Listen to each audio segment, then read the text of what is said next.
is Bennie Cleveland. Today we're going to be covering a lot of the importance of the leadership of a CISO, okay? And basically we're going to get into what drives the CISO as a business enabler. And so today, before we get started, let's just say good morning, good afternoon, good evening, everyone, depending on what time zone that you're currently in. I'm currently excited to be here to talk to you about the evolving role of the CISO and why it matters. I've spent more than 20 years in cybersecurity, helping organizations strengthen resilience, manage risk, and respond to incidents at a scale. My background, information scientist and systems from Morgan State University, and also a master's certificate from Villanova University. Those experiences gave me both the technical and foundational expertise that I bring into leadership roles. But beyond the classroom, I've been in the trenches of incident response, governance, risk, compliance, and forensics. I've supported Fortune 50, 100, and 500 companies across industries like pharma, insurance, and consulting. And over the years, I've served as a virtual CISO, AVP, senior director, and auditor, always bridging that technical execution with executive strategy. And obviously, continuous learning is a must. And you can see I have quite a few along my journey. So thanks again for having me, and let's jump right into today's discussion. So for our agenda, we will start with a quick intro. I certainly want to set the expectations for today. We'll next explore the evolving role of the CISO. We're going to talk about the full-time CISO, deputy, virtual, fractional, and field CISOs. I will walk you through the 5 domains of a CISO, right? Why they are critical. We'll also talk about the challenges. We'll dive right into the realities that CISOs typically face, the evolving threats, talent shortages, and board communication, even burnout. I'll also share real-world leadership perspectives. And that will typically include the crisis response, legal exposure, cyber insurance, and board presentations. And then we'll connect the dots, right, on why the CISO framework matters. How does this drive career growth? And then we'll wrap up with a Q&A. We'll talk about the key takeaways and kind of open the floor for discussion. All right. Let me start with a quick story. A healthcare CISO once told me their biggest nightmare wasn't ransomware. It was actually losing patient trust. The hospital had invested millions in security technology, but a third-party billing vendor was breached, exposing thousands of patient records. Overnight, the CISO went from being the tech person in the corner to testifying before regulators, briefing the board, and answering questions directly from patients' families. That incident alone completely reframed the role. The organization finally understood that cybersecurity wasn't just about patching systems. It was about protecting reputation, compliance, and lives. That moment turned the CISO into more than a security guardian. They became a business enabler. And so that story brings us to a critical point. Not all CISOs look the same. Organizations are evolving, and the role itself has expanded into different models, from the traditional full-time CISO to deputies, virtual and fractional CISOs, and even a vendor-side field CISO. So let's take a closer look at how these models differ and what that actually means for leadership. And so now that we've kind of set the stage, let's talk about these different types of CISOs in the industry today. First, we have the full-time CISO. This is more of a classic model. This is a senior executive reporting to the C-suite or the board. They are accountable for strategy, governance, and risk. We then have the deputy CISO, who is the second in command, bridging technical execution with leadership, often groomed as the CISO successor. So then we also have the virtual CISO, which represents multiple organizations, sometimes working with 10, 15, or even 20 clients at once. It's more of an advisory-based model that's growing rapidly, especially among small, medium businesses. And then we have the fractional CISO, which is similar, but usually dedicated to one organization part-time or long-term, offering a deeper integration. And then finally, we have the field CISO, which is a vendor-side role, right? They don't own a company securities program, but they sit at the table with the executives to align vendor solutions with business strategy. So as you can see, the CISO role isn't just one box anymore. It's a spectrum of models based on the size, maturity, and strategy. To take this to a whole new level and a more deeper perspective, the CISO, as I just alluded, is a full-time executive. The full-time CISO is a traditional model. And again, they're always accountable for the enterprise security model and risk. Also governance. They have the authority over people, processes, and budgets, making them the ultimate owner of most security programs. They usually report to the CEO, the CIO, or directly to the board. That reporting line gives visibility and the influence, ensuring that cybersecurity is treated as a business risk on par with finance, legal, and operations. And then the full scope CISO sets the strategy, right? So they're going to be managing operations. They embed security into the company's culture. The advantages is clear, right? So they have perfect alignment, and also they also have that authority. The challenges is typically the cost, right? There's high turnover, and there will always typically be some type of burnout. And just for the record, and for you guys to understand, most CISOs last typically 2 to 3 years. Okay, so the CISO role is certainly evolving, but the shelf life is pretty short.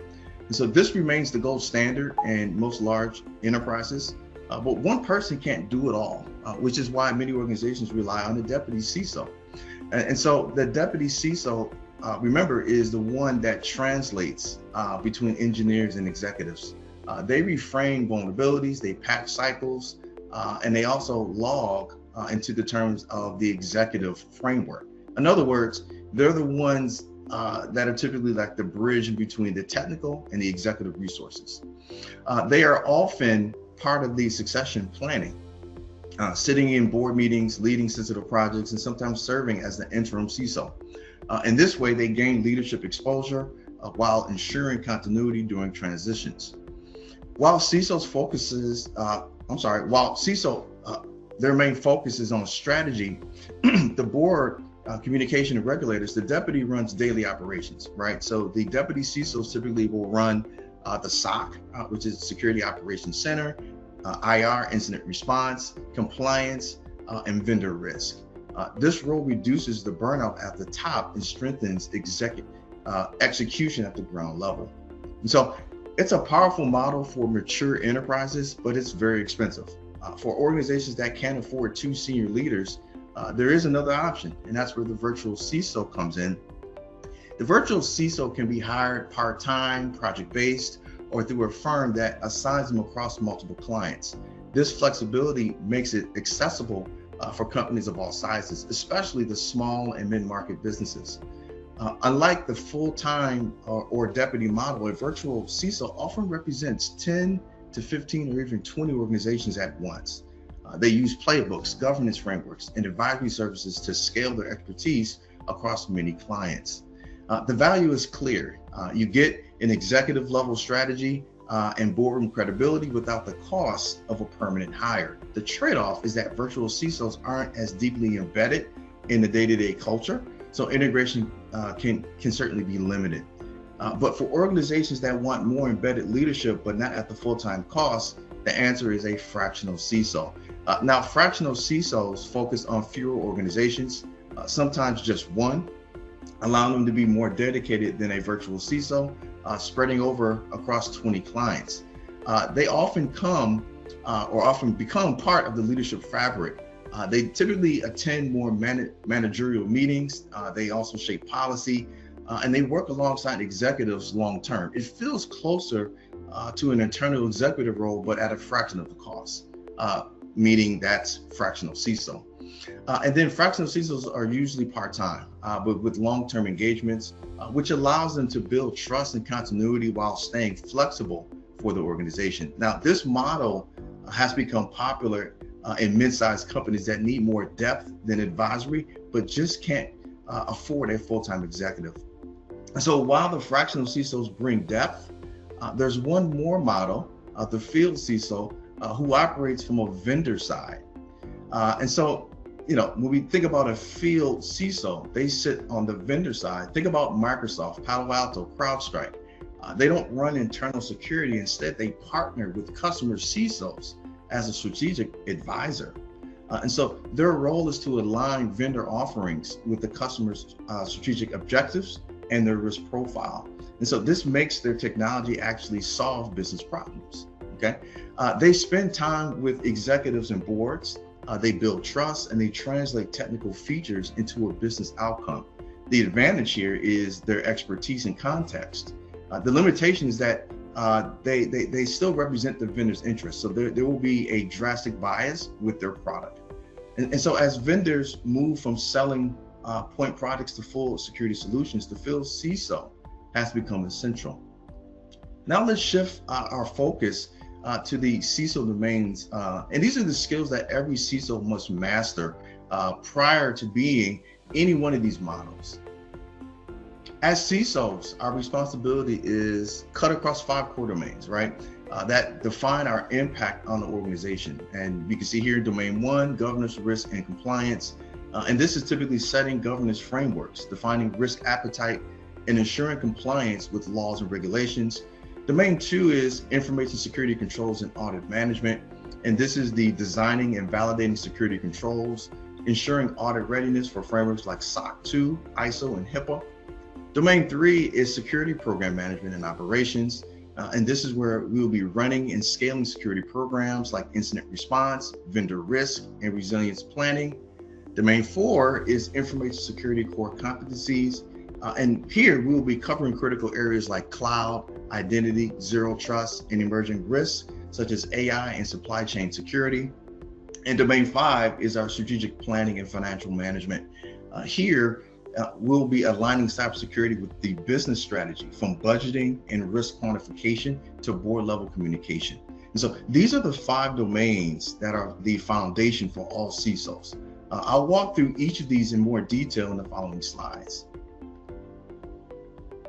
When we think about governance, risk, and compliance, everything begins with governance. Okay, strong policies, standards, procedures create the foundation for how any organization secures its assets and manages cyber risk.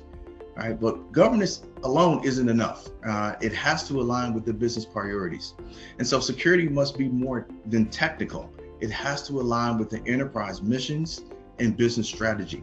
When CISOs frame security as a business enabler, it's not just a cost center, they gain the executive buy-in. But to keep accountability clear, we turn to 3 lines of defense. This model ensures accountability, business operations own the risk, and compliance teams oversee it. The internal audit provides independent assurance. Each line plays a distinct but connected role. Once roles are clear, leadership has to decide how much risk are we willing to accept. Defining risk appetite is where CISOs and executives come together. It establishes thresholds, what's acceptable, what's not, so decisions about controls and investments are grounded into the strategy. But appetite is meaningless without the measurement. Risk assessments, both qualitative and quantitative, allow organizations to identify, measure, and prioritize threats. This creates visibility into what matters most, from ransomware to insider risk.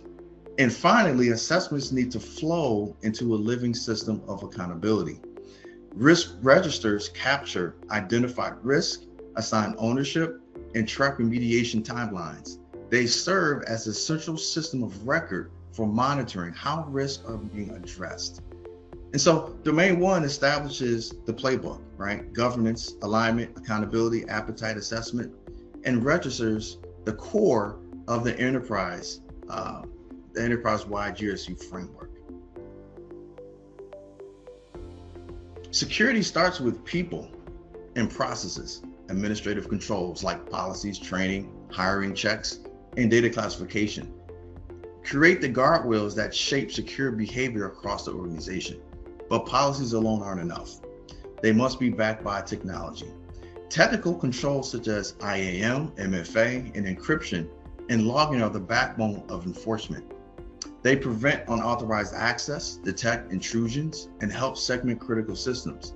And while digital safeguards are critical, physical protection still matters.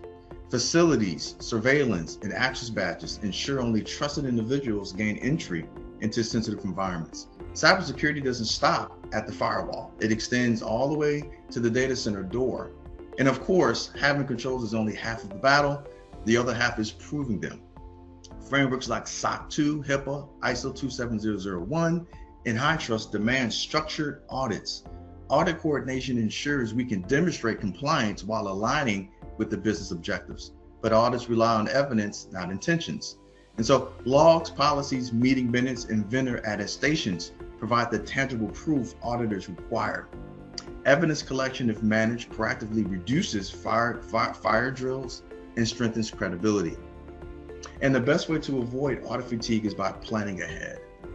And so an audit calendar balances cadence with workload. By spreading out assessments, organizations avoid burnout while staying continuously prepared for scrutiny.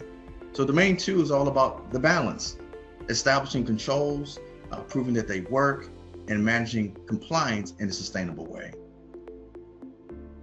Every effective program starts with structure. The security operating model defines roles, responsibilities, and reporting lines. Without this foundation, accountability blurs and resilience suffers. Once the structure is clear, the real test is the programs we build.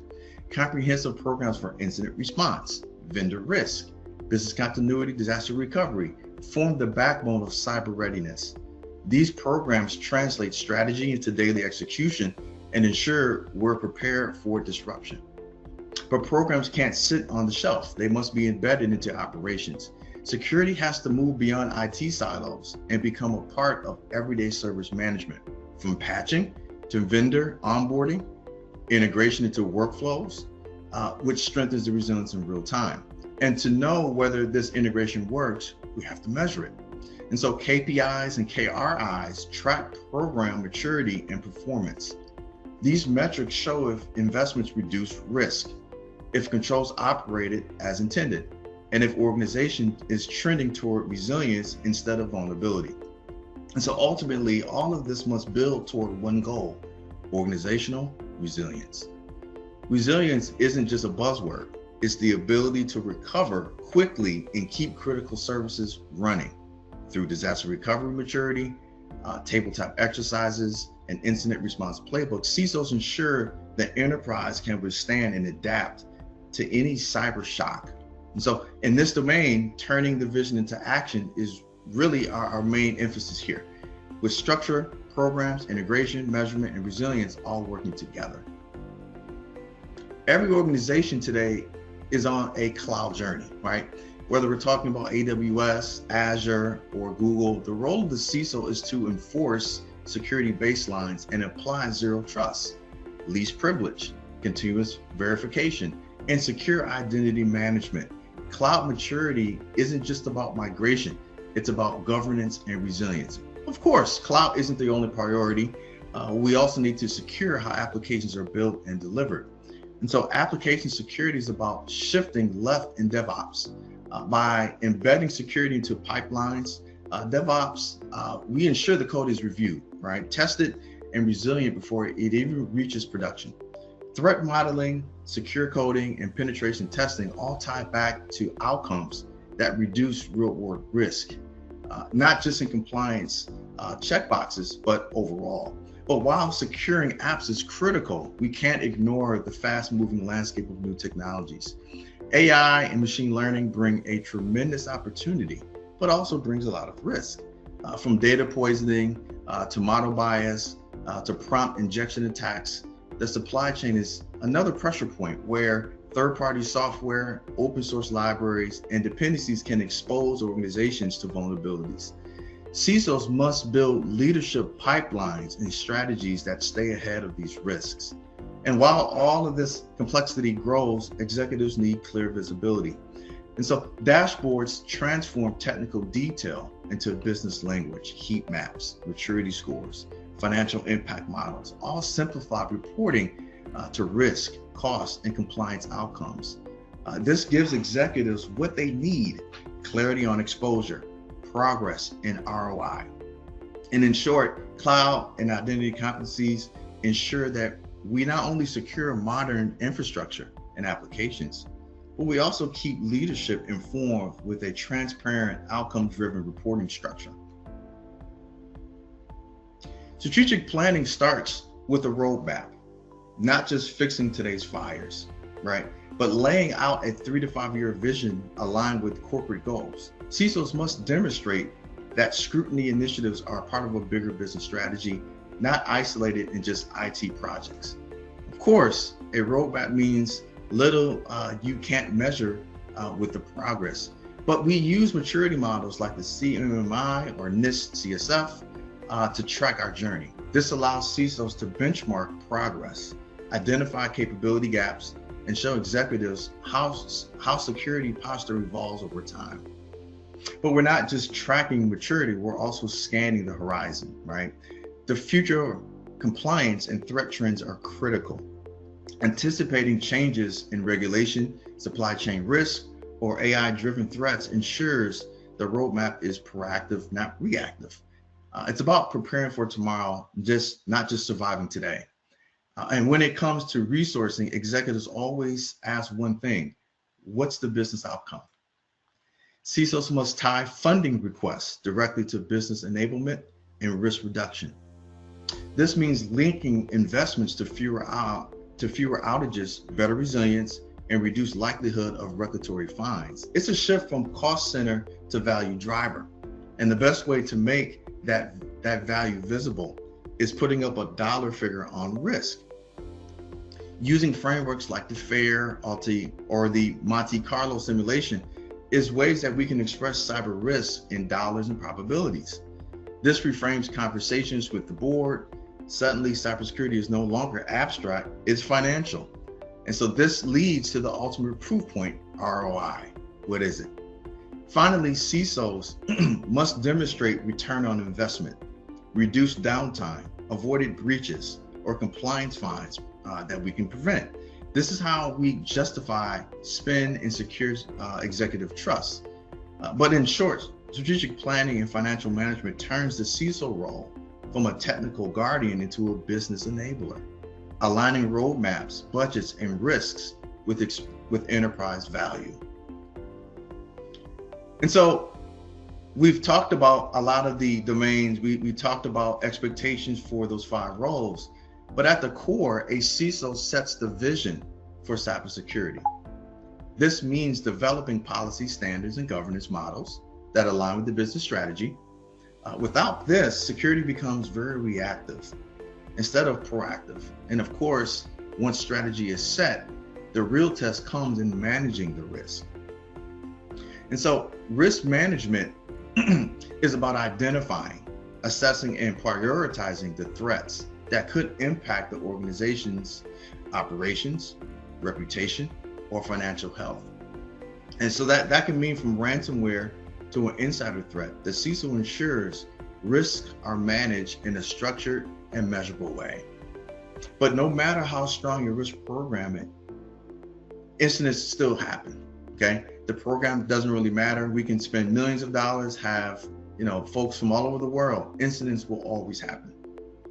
And when incidents strike, the CISO leads that charge.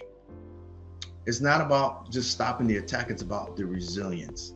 How resilient can we be? Recovery planning, communication with stakeholders, and ensuring business continuity all fall under this responsibility. And in parallel, CISOs must navigate an increasingly complex regulatory environment. Compliance means ensuring the organization aligns with laws, regulations, and frameworks like HIPAA, GDPR, DORA, ISO, and NIST, and many more. It's about reducing legal exposure while building customer trust. And finally, one of the most underestimated responsibilities is managing what happens outside of your walls, right? Third parties are now part of your attack surface. So the CISO oversees vendor security, ensures proper due diligence, and makes sure third-party failures don't become your headline breach.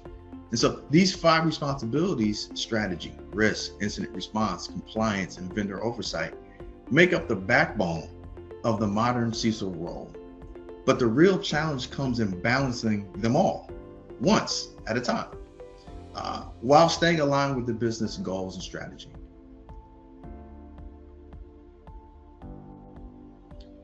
So obviously, this CISO role comes with a lot of responsibilities, but it also comes with a lot of challenges. And so first, one of the main challenges is securing a hybrid workforce, okay? With remote and on-site staff, CISOs are tasked with enabling secure remote access, deploying zero trust, and protecting endpoints across multiple locations. It's no longer about one office network. It's the enterprise perimeter has dissolved. And of course, even with secure access in one place, none of this works without the right people to drive it.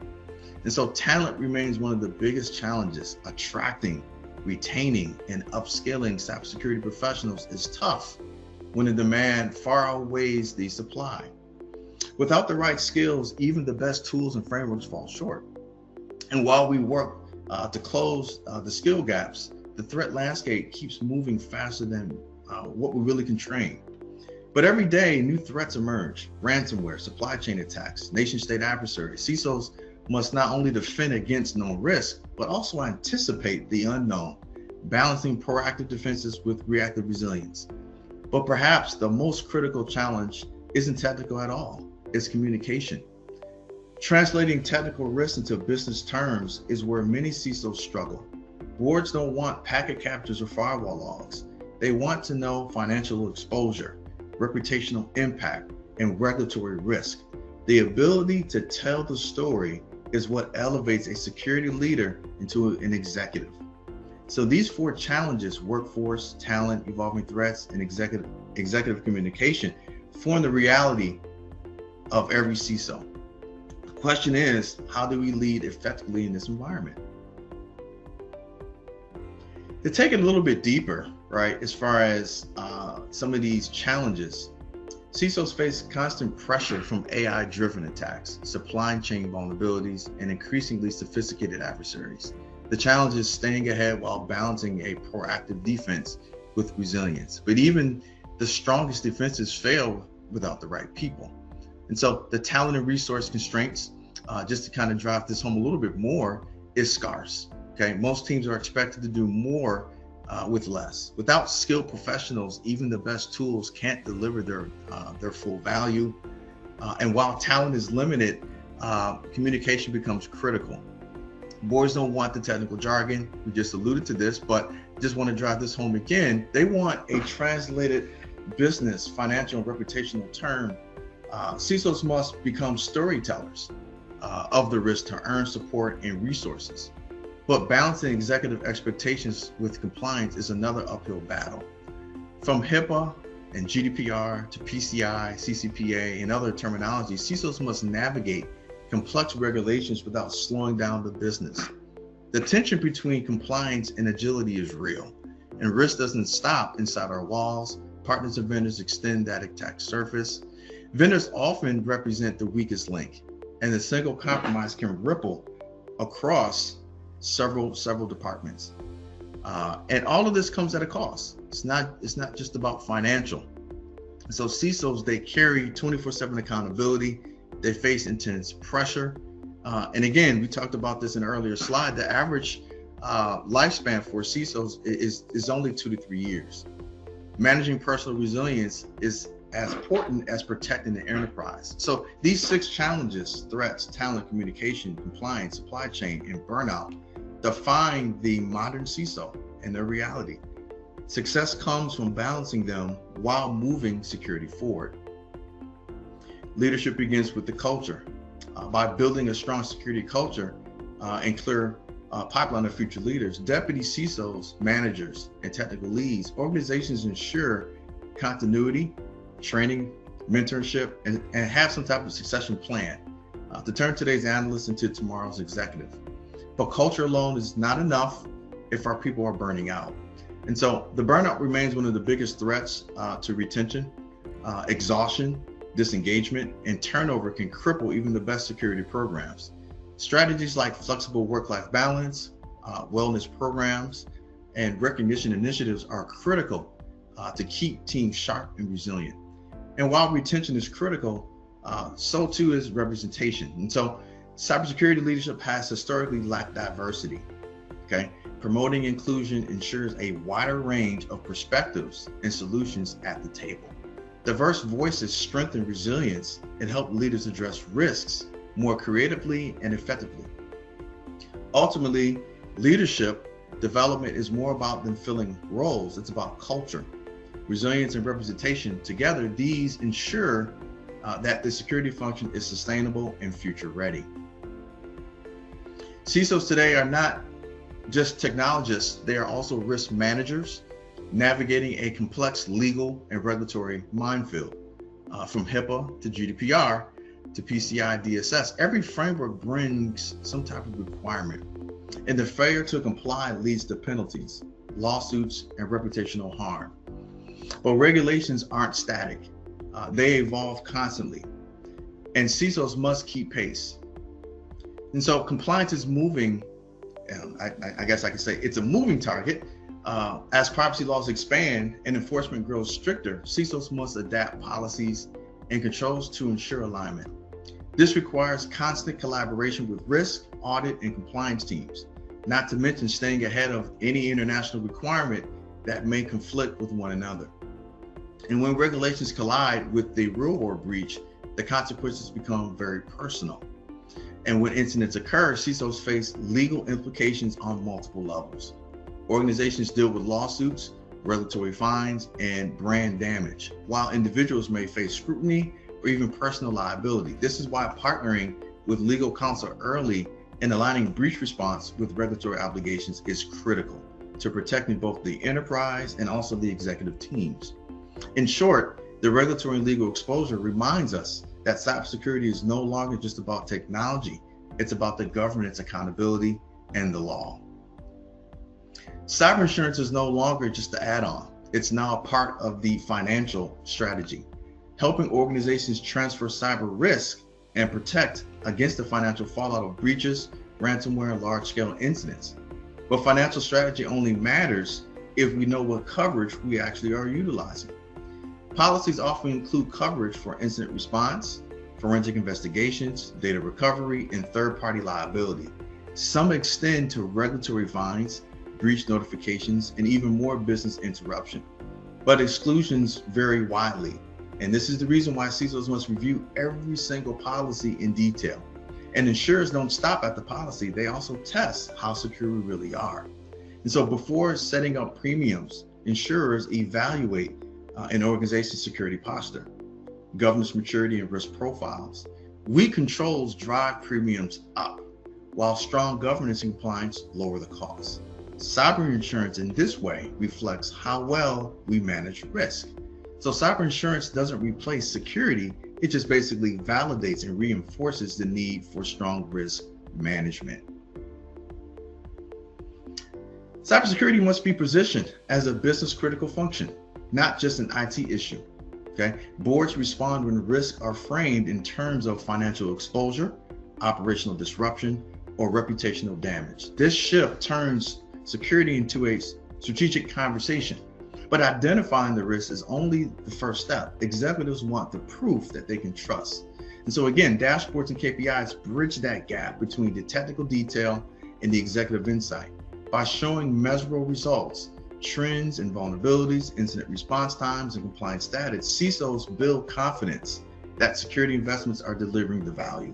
Yet metrics alone won't move the board. Influence and credibility do.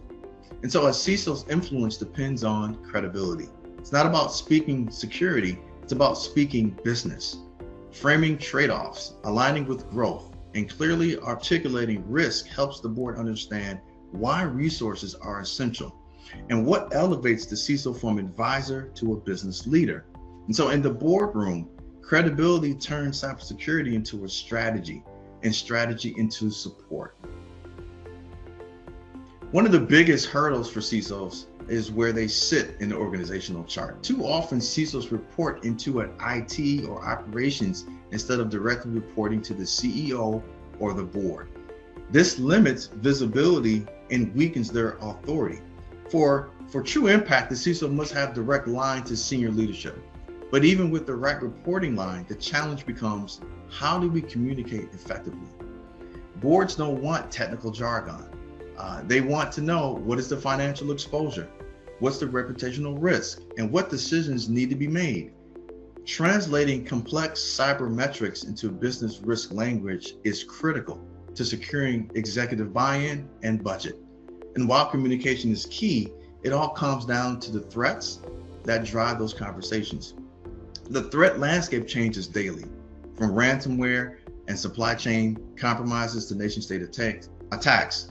CISOs must be both proactive and resilient. And so this requires not only technical defenses, but also the political capital to align leadership around the risk priorities. And so in short, reporting lines, communication, and threat navigation are interconnected. If the CISO fails at one, the others will also fall apart as well. CISOs don't operate in a vacuum. Government policies, data protection laws, and regulatory frameworks directly influence decision-making. Whether it's GDPR, HIPAA, or national cybersecurity mandates, compliance isn't optional. It shapes every investment and strategic priority. But beyond national laws, global events often rewrite the rules overnight. International conflicts and geopolitical shifts can introduce new risks most instantly. Nation-state cyber attacks, supply chain disruptions, and sanctions all have ripple effect on security strategy. CISOs must anticipate these dynamics and adjust defenses accordingly. And while external tensions create uncertainty, internal compliance frameworks provide structure. Industry regulations act as both a safeguard and a constraint. For CISOs, ensuring compliance isn't just about avoiding the fines. It builds trust with customers and fosters healthy competition and even improves brand reputation.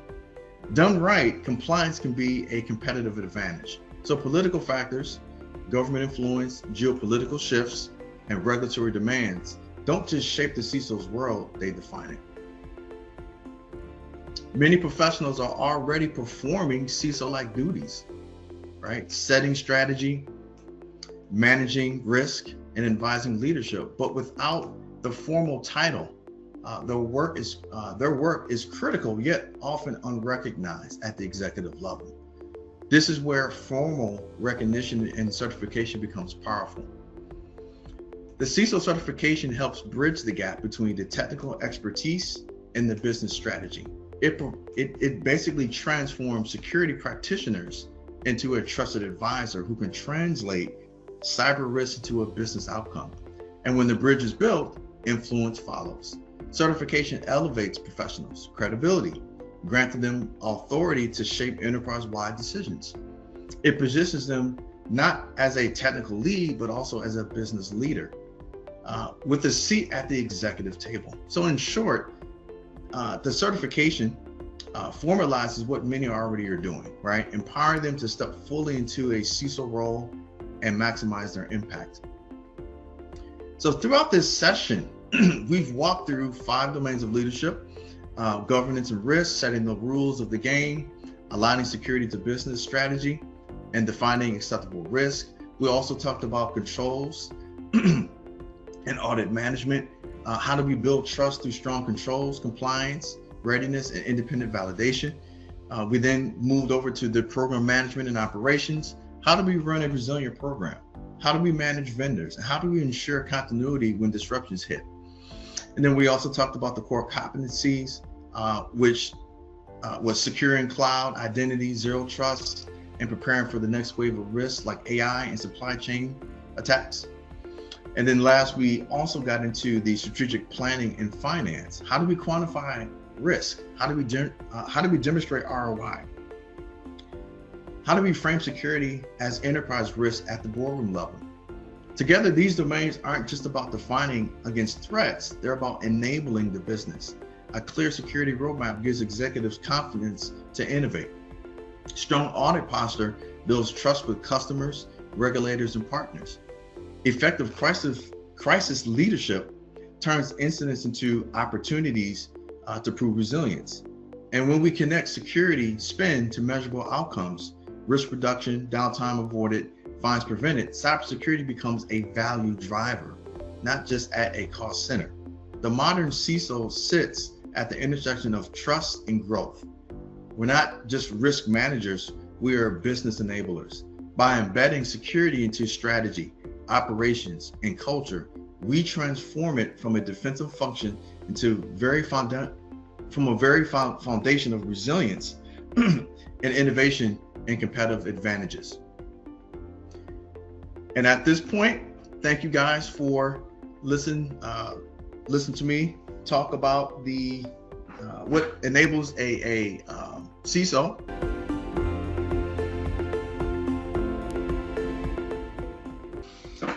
Most people in my career, my 20 plus years of experience, who have been in cybersecurity in some form or fashion, the ultimate prize is to be a CISO. And so I think it comes with a certain level of camaraderie to a certain degree. I typically say it's like a huge feather in the hat. You're willing to accept the burnout. You're willing to accept the scrutiny that comes behind it for that title. And so I think most people that I've run into, they've already executed all phases of cybersecurity. And the next phase is to be a senior executive, right? So that's the main reason why somebody would go for this role. And again, there's 5 different models, right? So you may not be the full-time executive. Maybe you're a virtual CISO. Maybe you're a deputy CISO. So we have to look at that as well. And so I think there are benefits. It certainly puts you in a different category. Any flavor of CISO is going to put you in a different category because you will be looked upon as a senior executive at some capacity. Anybody who's familiar with the AI models, all of our large language models and small language models, you cannot replace the soul of a person, meaning AI has to learn your behavior, which is why a lot of the AI models hallucinate and there's a lot of bias. I don't think the CISO will be impacted because you have to know all of the models and make decisions that may not be on statistical information. In other words, AI models have to be fed data to make a critical decision. Sometimes those decisions may not be accurate at that moment of time. Thus, meaning the CISO role or any senior executive, I believe would be left alone. I don't see any replacement of a senior executive. And that's just due to the models. Now, can that improve? Probably, right?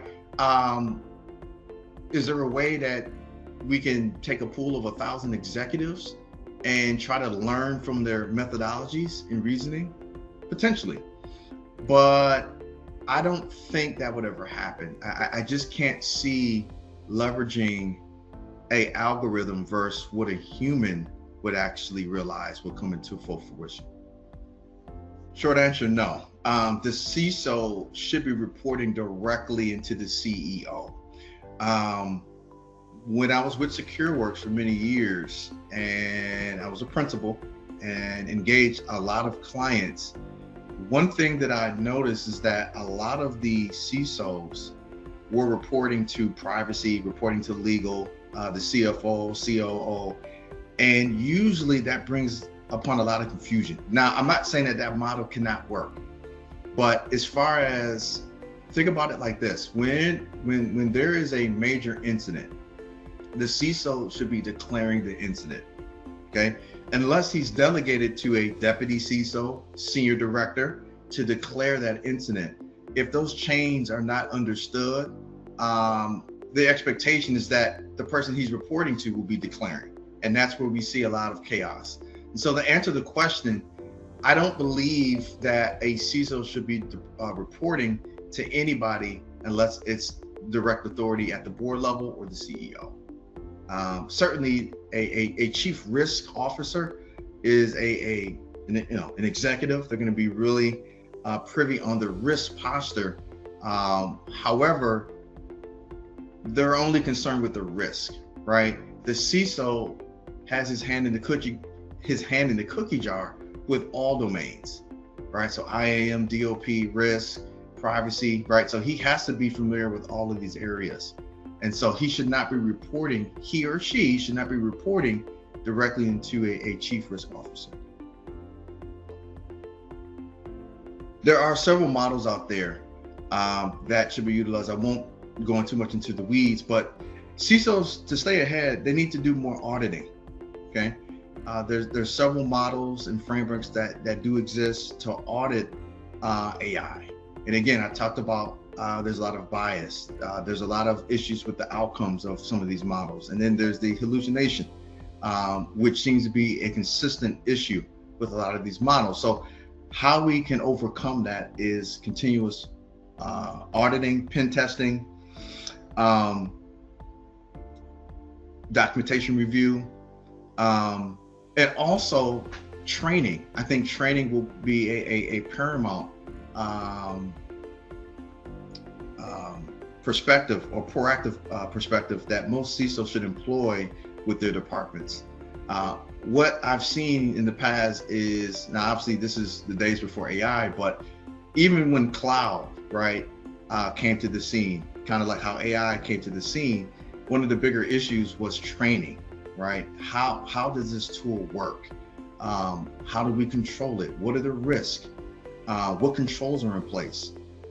Do we have countermeasures in place, right? So I think those are the main areas that a CISO should be privy to, depending on the environment.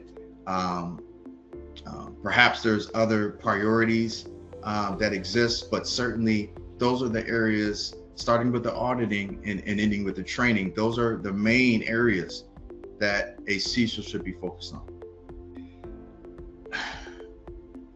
I'm going to use my own anecdotal perspective. I personally think a CISO should be extremely technical and also be extremely business savvy. I think you have to have it all.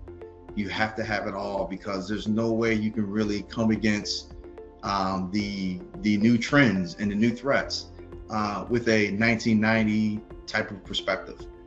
It just won't work. Now, what I can say is we do have a lot of CISOs that are not willing to change into today's new environment, today's new landscape, which you see some of those organizations struggle, okay? If you're not fluent with the AI models, you're not fluent with the integrations with AI across the board, that's gonna lead to a lot of trouble. Now, most audits, going back to the last question as well, should discover these deficiencies, but the CISO needs to know what's happening on both fronts. So a non-technical CISO may not be able to understand how the AI actually works with the application, or works with a domain controller, or works with cyber intelligence, right, or DOP, right? There's a lot of avenues that if the CISO is not, or the CISO is relying on somebody else, right, that's another huge red flag, is when we throw things over the wall waiting on a response and we have no idea what's happening. Now, in theory, if you have a very mature team, the trust level does go up. However, you still have to understand the tangible items within your purview. One of the things to kind of streamline the role is roles and responsibilities. At the executive level, and also at anything underneath the executive level, it's paramount to have a session with those leaders to sit down and itemize what my role will be. At the CISO level, and if you can remember in the earlier presentation, I talked about the roles and responsibilities, which covers everything. That CISO should be delegating certain responsibilities to that BISO. Keep in mind, the BISO is not going to have the same authority as a CISO. So this is where the roles and responsibilities are paramount. Obviously, the BISO is going to be working with all of the departments. You're driving a lot of the organization's objectives, and you're kind of driving execution for all departments as well. So the CISO is that BISO perhaps could be reporting to the CISO. In theory, that's how it's really supposed to be. I have seen it where the CISO is a silent partner and the BISO is actually acting as the CISO. So what I'm saying is we really have to look at the roles and responsibilities that are set by the organization at the board level. The board will either provide what they believe the CISO should be operating as, kind of reporting to the CEO, and then the BISO has to have direct reporting lines as well. Yes, people are the weakest link. That has always been the same thing, but they can be transformed through training, through maturing, certifications, hands-on ability, years of experience. But people will always be the weakest link because we make irrational decisions. We base a lot of the incidents on emotions. We base events, cyber events, off emotions. And because of that, AI doesn't have any emotion, right? So you'll see it, we set criteria, the AI picks up and say, you know what, this event is meeting that criteria, incident. So when we think about insider attacks, right? Insider attacks, disgruntled people, right? I didn't get my promotion. I didn't get my raise. I didn't get the title that I was hoping for. Emotionally, psychologically, they're unstable, okay? Which leads you to do things that could be nefarious to the environment, okay? So people will always be the number one issue in all environments because decisions are made off emotions. But yes, they can, that can certainly change depending on the narrative. Really depending on the motive. If they're looking to achieve greatness, they'll find a way to achieve greatness, right?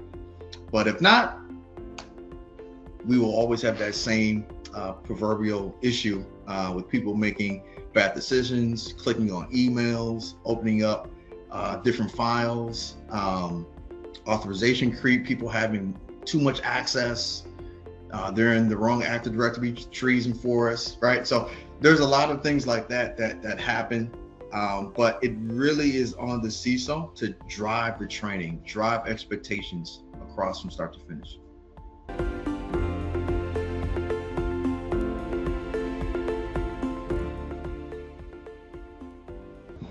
Yeah, thank you guys for joining. I look forward to continue the effort. There will be several new webinars coming. Certainly reach out to me on LinkedIn for any additional questions, and be great and take care. Have a good weekend.